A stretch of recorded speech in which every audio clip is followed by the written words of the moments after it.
ఎఫెసీయులకు రాసిన పత్రిక 5వ అధ్యాయము 15వ వచనాన్ని చదువుతాను వినండి.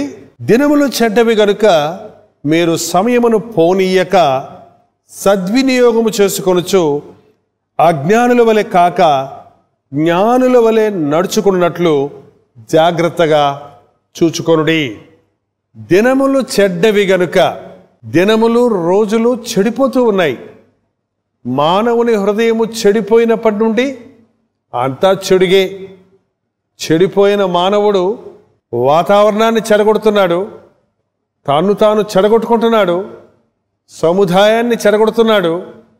లోకమంతా చెడిపోయిందని దేవుడు చూచినప్పుడు ఆదిలో ఒకసారి మనసులో వేదన పడ్డాడు. ఎందుకురా నేను నరులు చేశాను అని దుఃఖపడ్డాడు.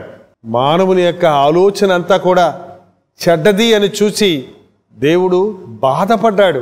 ఈ తరమునంతటినీ నాశనం చేయాలనుకున్నాడు. నోవహును కోరుకొని నోవహుతో ఉన్న వారిని తప్ప ప్రపంచంలో ఉన్న ప్రతి వారిని వరద ద్వారా తుడిచిపెట్టేశాడు. అయితే మానవుడు మరలా ఈ భూలోకాన్ని చెడగొట్టేశాడు.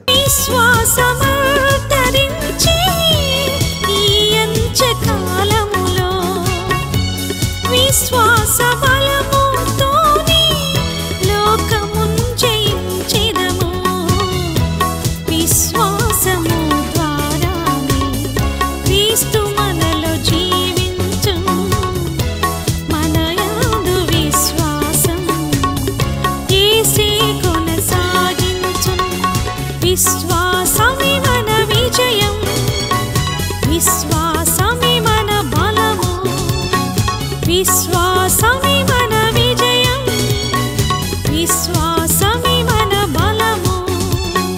విశ్వాసమునకు యేసు వైపు చూచెదము, విశ్వాసమునకు యేసు వైపు చూచెదము. దినములు చెడ్డవి గనుక, చెడ్డ దినాల్లో మనం ఉన్నాం. చెడిపోయిన ప్రజలు ప్రపంచాన్ని చెడగొడుతూ ఉన్నారు. మనం వార్తలు వింటే అవి మన దేశంలోనైనా ప్రపంచంలో ఎక్కడైనా ఏ వార్తలు వింటున్నా సంతోషించవలసిన విషయాలు లేవు, కానీ బాధపడవలసిన విషయాలు, విచిత్రమైన విషయాలను వింటూ ఉన్నాం. చిన్నపిల్లల్ని స్కూల్కి వెళ్ళి కాల్ చేయటం ఏంటండి? బస్సులో మానభంగాలు ఏంటండి? సొంత భార్య భర్తను చంపటం ఏంటి? తల్లి బిడ్డలకు విషమిచ్చి చంపుకోవటం ఏంటి? ఈ విపరీతమైన విషయాలు మీరు గమనించారా? 30,000 కట్నం తాలేదని కట్టుకున్న భార్యను తరిమేయటం ఏంటి? ఆడపిల్ల పుట్టిందని కుప్పతొట్టులో పడేయటం ఏంటండి? చెడ్డ దినాలు కావా ఇవి?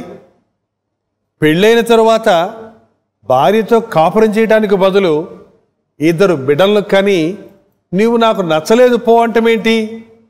ఇవి చెడ్డ దినాలు కాదా? కట్టుకున్న భార్యకు ద్రోహం చేయటం, కట్టుకున్న భర్తను మోసం చేయటం, కన్న బిడ్డలను పారవేయటం, కన్న బిడ్డలు తల్లిదండ్రుల మీద తిరగబడటం, తోబట్టువులు ఆస్తుల కొరకు ఒకరిని ఒకరు ద్వేషించుకొనటం, చంపుకొనటం ఈ దినాల్లో విపరీతంగా మనం చూస్తున్నాం కదా. ఎక్కడ చూసినా నీతి న్యాయాలకు చోటు లేదు. బలాత్కారము, దౌర్జన్యము, మానభంగాలు, డబ్బు కోసము ఇతరుల ప్రాణాలు తీయటము, అనవసరంగా అమాయకుల్ని చంపటము, ఎంత భయంకరమైన పరిస్థితుల్ని మనం చూస్తున్నాం కదా. ఇవి చెడిపోయిన దినాలు. వినాశకాలే విపరీత బుద్ధి అన్నట్లు ఈ లోకానికి ఒక అంతం రాబోతూ ఉంది. పాపంతో ఇది కుళ్ళి గబ్బు కొడుతూ ఉంది, పాడైపోయి ఉంది, దేవుని హృదయానికి వేదన కలుగు చేస్తూ ఉంది. ఇట్టి దినాల్లో మనం ఉన్నామండి. యేసుప్రభు చెప్పినట్లుగా నోవహు దినముల వలె, లోతు దినముల వలె ఈ అంచె దినాలు ఉంటాయని చెప్పాడు. అక్రమం విస్తరిస్తుంది, పాపం పెరిగిపోతుంది, నీతి న్యాయాలు జరిగిపోతున్నాయి, దైవ భయం లేని పరిస్థితి కనబడుతుంది.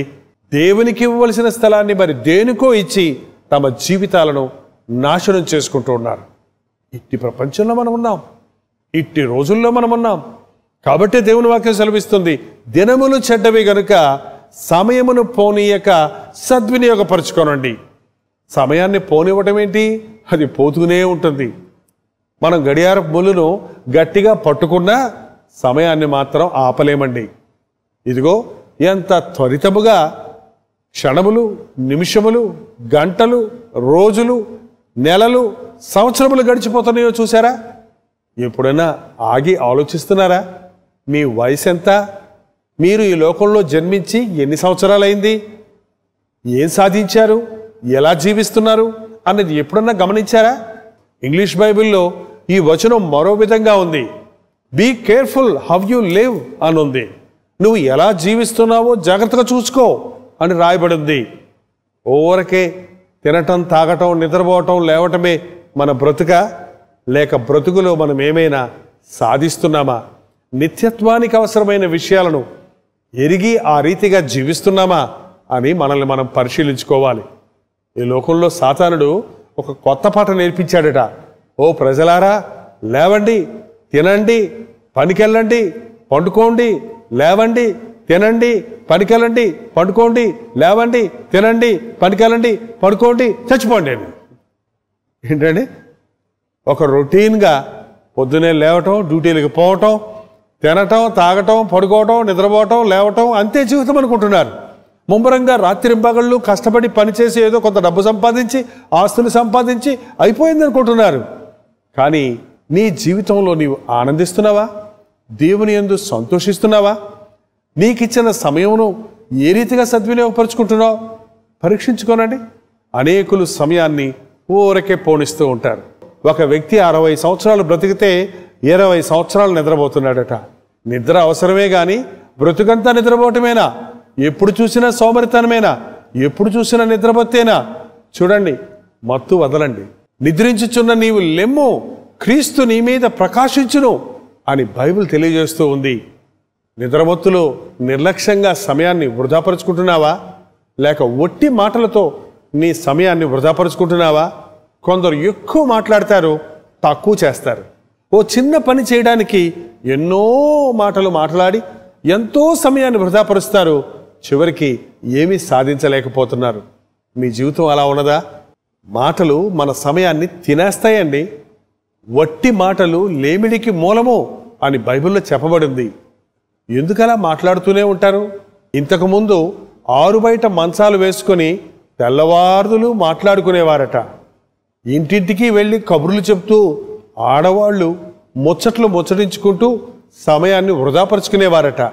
కానీ ఈ రోజున ఈ సెల్ ఫోన్లు వచ్చిన తర్వాత ఏ ఇంటికి వెళ్ళవసరం లేకుండా ఏ సమయం పెడితే ఆ సమయము, ఎక్కడి నుండి అయితే అక్కడ నుండి ఎవరితోనైతే వాళ్ళతోనూ గంటల తరబడి మాట్లాడుతూనే ఉన్నారు కదా. ఒక రోజుకు ఎంతసేపు నువ్వు టెలిఫోన్లో మాట్లాడుతున్నావు? ఎవరితో మాట్లాడుతున్నావు? నీ మాటల సారమేంటి? ఆ మాటల వల్ల వచ్చిన ప్రయోజనం ఏంటి? ఫోనుల్లో కూడా దెబ్బలాడుకుంటున్నారు కదా. ఫోనుల్లో కూడా పితూరులు చెప్పుకుంటున్నారు కదా, కొండాలు చెప్పుకుంటున్నారు కదా, వారిని గురించి వీరిని గురించి చెప్పుకుంటూ మీ సమయమంతా వృధాపరుచుకుంటున్నారు కదా. అంతేకాదు, మీరు ఫోనుల్లో మాట్లాడుతున్నప్పుడు డబ్బు కట్టి మరీ మాట్లాడుతున్నారు. మీ ఫోన్ బిల్లులు ఎంత వస్తున్నాయి ఆలోచన చేయండి. మాటలు మానండి. అవసరమైనప్పుడు అవసరమైన మాటలు మాట్లాడలే గాని వట్టి మాటలు, పొగరుబోతు మాటలు, ముసలమ్మ ముచ్చట్లు మనకు తగవు అని దేవుని వాక్యం సెలవిస్తూ ఉంది. మీ సమయాన్ని సద్వినియోగపరుచుకోనండి. మీ మాటలు కొద్దిగా ఉండనివ్వండి. అవసరమైన విషయాలు మాత్రమే మాట్లాడండి. దేవునితో మాట్లాడుకున్నట్టు ఏందో ఆసక్తి కలిగి ఉండండి. దేవునితో మీరు మాట్లాడటానికి టెలిఫోన్ అక్కర్లేదండి, బిల్లు కట్టక్కర్లేదండి. మీరు ఎక్కడున్నారో అక్కడ మోకరించి విశ్వాసంతో కళ్ళు మూసుకొని ప్రార్థిస్తే మీ కంఠధ్వని పరలోకంలో వినబడుతుంది. మీకు ప్రభు దగ్గర నుంచి జవాబు దొరుకుతుంది. అయితే చాలామంది ఈ రోజున దేవునితో మాట్లాడుకోరు, దేవునితో సమయం గడపరు. ఈ లోకపు కార్యాలలో నిమగ్నులై ఉంటున్నారు. మీ సమయమును పోనీయక పొట్టకూటి కోసమేనా ప్రయాస, లోక సంపాదన కోసమేనా ఆరాటం, నీ సమయమంతా దేనిలో గడుపుతున్నావు అని ఒక్కసారి ఆలోచించు. త్రాగుడు త్రాగేవాడు త్రాగుడు మత్తులో తన దినమంతా వృధాపరుచుకుంటున్నాడు. మత్తులో ఉన్న ఆ సమయమంతా తన జీవితంలో ఏమీ సాధించని వాడిగాని మిగిలిపోతున్నాడు. ఎప్పుడు తిరిగి లేతున్నా మరలపోయి తాగుతున్నా అన్న దృష్టిలోనే ఉన్నాడు గాని తన బ్రతుకులో ఏమీ సాధించలేకపోతున్నారు. ఈ కార్యక్రమాన్ని ఆలకిస్తున్న సహోదరుడా, నీవు త్రాగుబోతువా? మద్యమునకు బానిసవైతివా? నీ బ్రతుకును నాశనం చేసుకుంటుంటివా? ఇదిగో దేవుడు నీతోనే ఈ సమయంలో మాట్లాడుతున్నాడు. నీ సమయాన్ని వృధాపరుచుకుంటున్నావు, నీ దేహాన్ని పాడు చేసుకుంటున్నావు, నీ సంపాదన నష్టపరుచుకుంటున్నావు. దేవుని కోపాగ్ని నీ మీదకు రాకముందే నీవు ప్రభు పాదాల దగ్గరకు వస్తే ప్రభు నిన్ను క్షమించటానికి సిద్ధంగా ఉన్నాడు. దినములు చెడ్డవి గనుక, చెడ్డ స్నేహాలతో ఈ లోకం నిండి ఉంది గనుక, మద్యపు మత్తులో ఈ లోకం మునిగి తేలుతుంది గనుక, వ్యభిచార కూపములో ఈ లోకం ఆనందిస్తుంది గనుక, ఎంతమంది యవ్వనస్తులు ఇదినాన వివాహమునకు ముందే జారత్వం అనే పాపానికి చోటిచ్చి తమ కన్యత్వాన్ని, పరిశుద్ధతను పోగొట్టుకుంటున్నారు. తమ జీవితంలో ఎటువంటి గురిలేని దౌర్భాగ్యపు జీవితాలను జీవిస్తున్నారు. ఎన్ని స్థలాలలో ఇదినా పబ్బులని, బార్లని, రాత్రి మగళ్ళు యవ్వనస్తులు గంతులు వేయుటకు, తాగి తందనాలు తొక్కుటకు తమ సమయాన్ని ఖర్చు పెట్టుకుంటున్నారు. ఎంతమంది ఈ రోజున తమ జీవితాలను నాశనం చేసుకుంటున్నారు. జాగ్రత్త, దేవుడి కోపము నీ మీదకు రాకముందే నీ హృదయమును దేవునికి సమర్పించుకొని నీ పాపముల కొరకు పశ్చాత్తాపడితే నీవు ధన్యుడు అవుతావు. దినములు చెడ్డవే గనుక మీ సమయమును పోనివ్వక అజ్ఞానుల వలె కాక జ్ఞానుల వలె నడుచుకున్నట్లు జాగ్రత్తగా చూచుకొనుడి. సోదరుడా, నీ జీవితంలో దేవునిని మహిమపరిచే జీవితం జీవించాలని ఆశిస్తున్నావా? ఇక నుండైనా ప్రతి నిమిషాన్ని దేవుని కొరకు, దేవుని సాక్షిగా బ్రతుకుట కొరకు వాడాలని ఆశపడుతూ ఉన్నావా? అయితే ఈ సమయంలో ఒక తీర్మానం చేయి. అజ్ఞానిగా నా బ్రతుకును వృధాపరుచుకున్నానయ్యా, వ్యర్థమైన వాటి కొరకు నేను తాపత్రయపడ్డాను, అల్పకాల పాపభోగముల కొరకు నేను ఆశపడ్డాను, ఈ లోకములో ఉన్న తాత్కాలికమైన తృప్తి కొరకు ప్రాకులాడేనే గాని నీ నామములో ఉన్న శాశ్వతమైన దీవెనలకు నేను సంపాదించుకున్నట్లుగా నా సమయాన్ని సద్వినియోగపరుచుకోలేకపోయాను. ప్రభువా, నాకు సహాయం చేయి అని నీవు అడగగలిగితే నీవు ధన్యుడు అవుతావు. మనల్ని మనం పరిశీలించుకొని మన సమయాన్ని ఎంతగా మనం దుర్వినియోగపరుచుకున్నామో, ఎంతగా మన సమయాన్ని వృధాపరుచుకున్నామో, ఎంతగా మన సమయాన్ని మనం అజ్ఞానంగా పాడు చేసుకున్నామో అన్న విషయాలను గ్రహించుకొని పశ్చాత్తాపడి మన సమయాన్ని సద్వినియోగపరుచుకున్నట్లుగా దేవుని కృప కొరకు వేడుకుంటే, దేవునికి మనల్ని మనం సమర్పించుకుంటే, మన ముందున్న సంవత్సరంలో ఆయన సాక్షులుగా ప్రతి క్షణాన్ని సద్వినియోగపరుచుకొని ప్రయోజకులుగా, దీవించబడిన వారిగా, ఆర్థికంగా, శారీరకంగా, కుటుంబపరంగా, ఆధ్యాత్మికంగా వర్ధిల్లి అనేకులకు ఆశీర్వాదకరంగా ఉండినట్లుగా ప్రభు మనల్ని దీవిస్తాడు. నీ సమయాన్ని ఎలా గడుపుతున్నావో ఒక్కసారి నీవు ఆలోచించు. ఎంత సమయం నీ తిండి కొరకు, వస్త్రధారణ కొరకు, అలంకరణ కొరకు, లేక ఈ లోక సంబంధమైన వాటి కొరకు నీవు ఉపయోగిస్తున్నావు? ఎంత సమయాన్ని నీ ఆధ్యాత్మిక జీవితాన్ని బలపరుచుకున్నట కొరకు, దేవునితో సహవాసము చేయుట కొరకు, దేవునితో సంభాషించుట కొరకు, దేవుని నామాన్ని మహిమపరచుట కొరకు ఉపయోగిస్తున్నావని పరీక్షించుకోవలసిన అవసరత ఎంతైనా ఉంది. నా సమయాన్ని జాగ్రత్తగా నేను ఎలా వాడుకోవాలి అని ఆశపడుతున్నావా? ఇదిగో, ఉదయం నేను లేచిన వెంటనే దేవుని సన్నిధిలో మోకరించి ప్రార్థించటం అభ్యాసం చేసుకో. ఉదయముననే దేవుని వాక్యాన్ని పఠించి ప్రార్థించు.